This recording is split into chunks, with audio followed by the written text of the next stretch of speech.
Welcome back to Unit 2, Section 5. Our last section is going to be a short one. We'll just have an overview of diabetes and metabolic syndrome. Once again, some of these lectures, if you want in-depth information about them, you have the opportunity to order special lectures on diabetes, cardiovascular disease, hypertension, and send us some questions along the way. So let's just look at diabetes in general. What I would like you to understand here is a chronic condition associated with a normally high level of sugar. We often mention glucose. And once again, what we have here at Beyond Store, you will be able to have the architects that will allow you to actually monitor your blood sugar if you want to. How does it work here? Most of the time, when you eat, your blood sugar goes up. And that's what you see here on this picture, is that once a person starts eating here, the blood sugar will go up. And then what happens is there's what we call insulin. The insulin job is actually to take that sugar to bring it to the cell.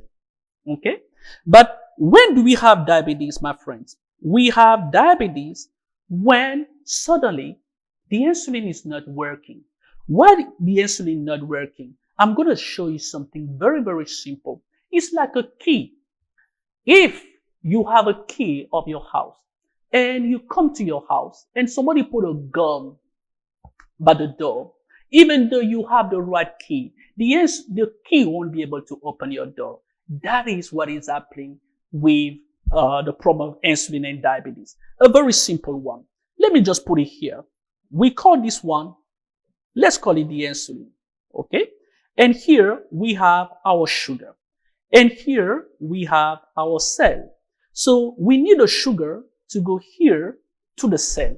And that will need the insulin to carry it to the cell. But what is the problem? My friend, the problem is we have a block here, and that block is the fat. So, and that fat is like the gum you have at your door. It's actually stopping the insulin to do the job. Of course, you probably heard about the different types of diabetes, type 1, type 2, and the gestational diabetes. The type 1 is usually the one that happens, from a young age, usually 5 to 10% of the population of the cases. The type 2 diabetes that we generally encounter, usually it's a lifestyle condition that we are able to change. And many people have recovered from it. And if you want an extended lecture on diabetes, we'll be happy to provide that for you. So basically, this is what is happening here. And the picture that you see here is a very interesting one. When you have an increased appetite, meaning you want to eat, you're feeling hungry, what happens is you eat and you gain weight, right? How do you gain weight? You're not getting muscles, you're getting fat. And you're getting that bad fat. And that bad fat is the one that is associated with insulin resistance. What is insulin resistance here? We're talking about this block around here that is actually stopping the insulin to properly function. Then what do you think then is the problem? If we have the fat that is stopping, what is happening is the body will try to make more and more insulin. And the sugar that you see here, instead of going this way, the sugar is actually going to be stopped right here and is going to accumulate in the blood. All right? So now you now have a lot of sugar in your blood. And when you have a lot of sugar in your blood, that's what we call diabetes. Basically, too much sugar in your blood. Simple as that. Now, my friends, we often also talk about the metabolic syndrome. And I would like you to focus on this picture here. In that picture, when we talk about metabolic syndrome, there are 5 characteristics associated to it. But you don't need the 5 to have a metabolic syndrome here.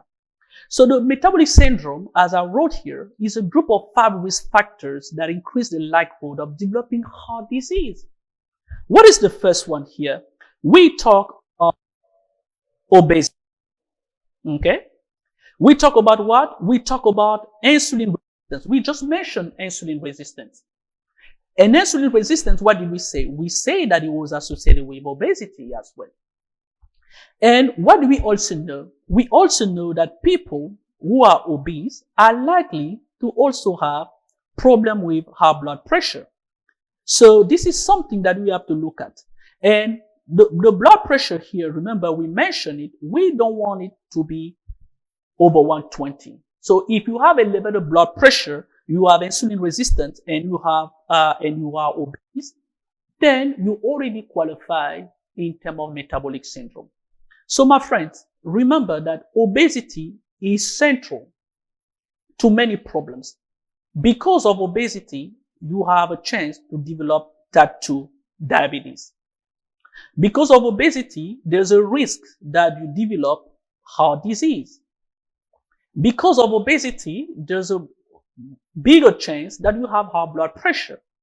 And because of obesity, right, we talk about what?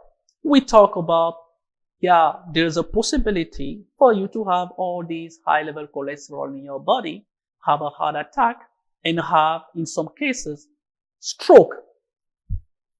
So there's a decision that needs to be made today, and we'll be working with you regarding that. I put the factors associated with metabolic syndrome, namely increased blood pressure, high blood sugar, excess around the waist area. Okay, and this is why we need to have the tape that we will provide to you to measure it. The high level triglyceride, once again, you can get it from your biochemical testing with your medical doctor, and the low level of HDL, high density lipoprotein. The risk factors are the same that we saw when we talk about high blood pressure. You can see that overweight, obesity, lifestyle that you do activity, a family history. You cannot do anything in terms of family history, but what you can do is to change your lifestyle, and we help you along the way with that. We talk about hypertension, low level HDL. So the factors are the same. On the bottom here, what did I put? How is metabolic syndrome treated? You need to lose 7 to 10% of your current weight. And that's what we did with some of our participants who started this program with us. They were able to lose more than 10% of their body weight. And as we keep taking measurements, we are able to really see if there is actually progress there. Getting at least 30 minutes of moderate and intense exercise, 5 to 7 days a week. And we will show you the type of exercise that you can do that will actually help you to be in better health. And of course, we hope that you are not smoking, and we hope that you can take alcohol away from your diet. Takeaway home points here. Obesity is not a disease, but a chronic condition with weight gain as the result of energy imbalance. Waist to hip ratio, remember we mentioned it, prefer measurement. So we hope that you get the BMI tape to allow you to measure it. The two preferred strategies to fight obesity are through healthy diet, and we will see that on unit number 3, and regular exercise will show you which type of exercise you should be doing to maximize your weight loss with us. You can purchase, like I said, the blood sugar monitor, the BMI body mass index with us. The retractable tape is around 150 centimeters in our store. Once again, thank you for your time.